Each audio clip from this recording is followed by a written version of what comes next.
What is up, guys? Rick Hackus here, going over the changes made to the Heroic Strike playlist with patch 2.3 for Destiny. Now, understanding these changes is extremely important for understanding the best times and the best methods for grinding the Heroic Strike playlist. And doing that is extremely important because ever since the April update, Heroic Strikes have been some of the best ways to get Vanguard experience and level up your Vanguard in order to earn some of the desirable old school weapons like the LDR, and also get that strike exclusive loot that can drop all the way up to the max light level of 335. So, what were the changes made in the Heroic Strike playlist in patch 2.3?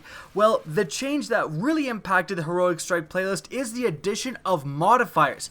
Every week, 3 randomly selected modifiers will greatly impact how you complete and how you perform in the Heroic Strike playlist. So we're going to go over today what exactly those modifiers can be, how they spawn, and which modifiers to look out for when you're looking to grind the Heroic Strike playlist.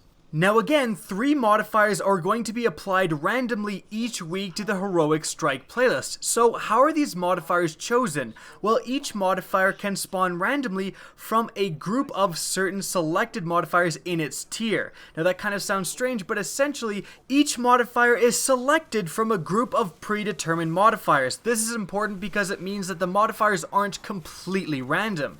Now the first group of modifiers is Small Arms, which increases the damage that your primary weapon can do, Specialist, which increases the damage that your secondary weapon can do, Brawler, which increases the damage your melees do, and Catapult, which drastically increases your grenade recharge rate. That is the first group of modifiers, so each week one of the modifiers will be one of those 4 modifiers I just mentioned.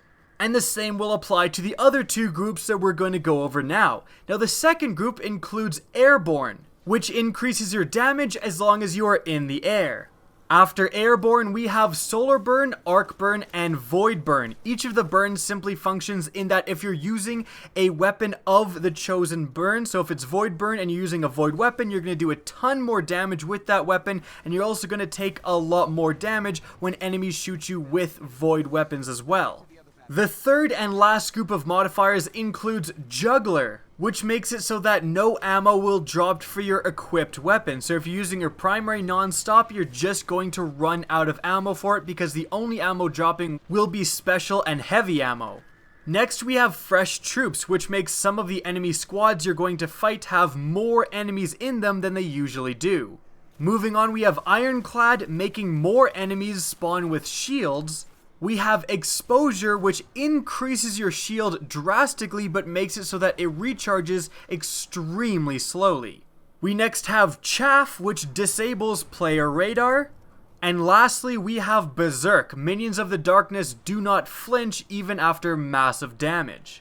So, let's now go over some combinations to be aware of. First and foremost, anytime it's Arc Burn is fantastic. In fact, at the time of making this video, it's actually the second week of Arc Burn. It's Arc Burn, Exposure, and Catapult. This is a fantastic time to be grinding the Vanguard Heroic Strikes. And the reason being is because whenever it's Arc Burn, you can use the Xylo Supercell, which is an exotic auto rifle and the only Year 2 elemental primary, allowing your damage output during the strike to be way more than it usually is.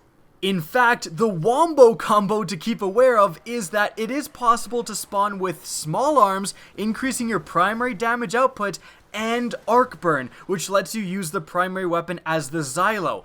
Those weeks in which those 2 perks spawn are going to be the absolute top tier possible things for your damage output. Like, there's basically never going to be a time where you can possibly do more damage in those weeks. So definitely keep an eye out for those weeks. If it's a week when that's happening, definitely grinding Vanguard Heroic Strikes is the best activity, the best use of your time to do in Destiny. Now, of course, there's a lot more awesome combinations to be looking forward to. For example, if Solar Burn is on, I know that I'm going to be rocking the Bad Juju with my Sunbreaker Titan to be throwing hammers as much as possible, along with a bunch of other awesome combinations.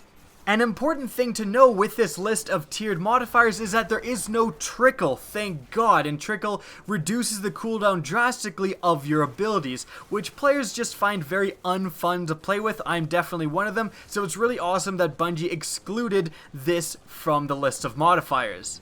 Now that's going to be it for the video. Hopefully you guys can take this knowledge and predict the best combinations and the best times to grind the Heroic Strike playlist for those God Roll LDRs. I know I'm going to definitely be going for that. Now if you enjoyed this video and found it helpful, please remember to help me out by simply rating or sharing this video. If you want to see more Destiny content, don't be afraid to slap that subscribe button. If you want to get in touch with me and keep up to date with the latest channel activity, the best way is to follow me on Twitter at RickHackus. That's linked in the description down below, as is my Twitch channel, which you can also follow. Again, I hope you enjoyed the video, and as always, have a good day, and good luck with getting the God Roll LDRs.